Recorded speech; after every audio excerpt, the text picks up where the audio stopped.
Welcome to Ratna's recipes. నేను ఈరోజు మామిడికాయ స్టోర్ చేసుకోవడం ఎలా అనేది చూపిస్తున్నాను.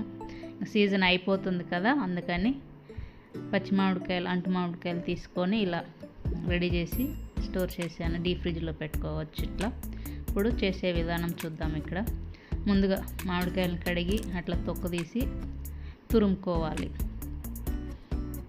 తురుమేది ఉంటుంది కదా, కొబ్బరి తురుము, దాంతో అట్లా తురుముకుంటే మనకి తురుము వస్తుంది అన్నమాట. ఇది పులిహోర, ఎప్పుడైనా పుల్లగా తినాలనిపించినప్పుడు పచ్చడి, నోటికి టేస్ట్గా ఉండేదానికి పచ్చడిలాగా వాడుకోవచ్చు. ఈ తురుముని ఫ్రిడ్జ్లో పెట్టుకోవాలి. అంతా అట్లా తురుముకొని దాంట్లో ఉప్పేసి కలిపి పెట్టుకోవాలి.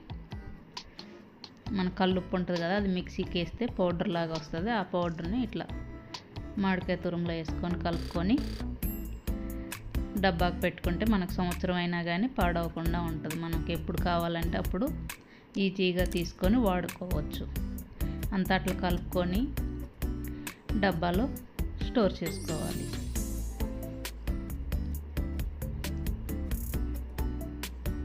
చూసారు కదా, అట్లా అది పక్కన పెట్టి మళ్ళీ ఇంకొక పద్ధతి, పీసులు మనకి ఎప్పుడైనా సాంబార్లోకి, ఏదన్నా పులుసు కూరలలోకి పీసులు కావాలనుకుంటాం కదా, దానికోసం ఇది అన్నీ ముక్కలు ముక్కలుగా కట్ చేసుకొని, మనకి ఏ సైజ్ అయితే కావాలో అట్లా అన్నీ అట్లా కట్ చేసుకొని, దీంట్లో కూడా ఉప్పు పౌడర్ చేసి పెట్టుకొని ఉప్పు ఉంటుంది కదా, ఆ ఉప్పుని కలుపుకోవాలి.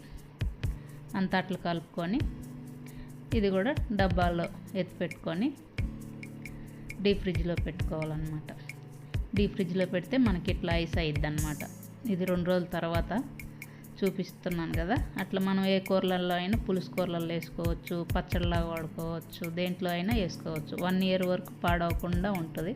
ట్రై చేయండి మీరు కూడా. సీజన్ వస్తుంది కదా. లైక్ చేయండి, షేర్ చేయండి. Bye, thank you.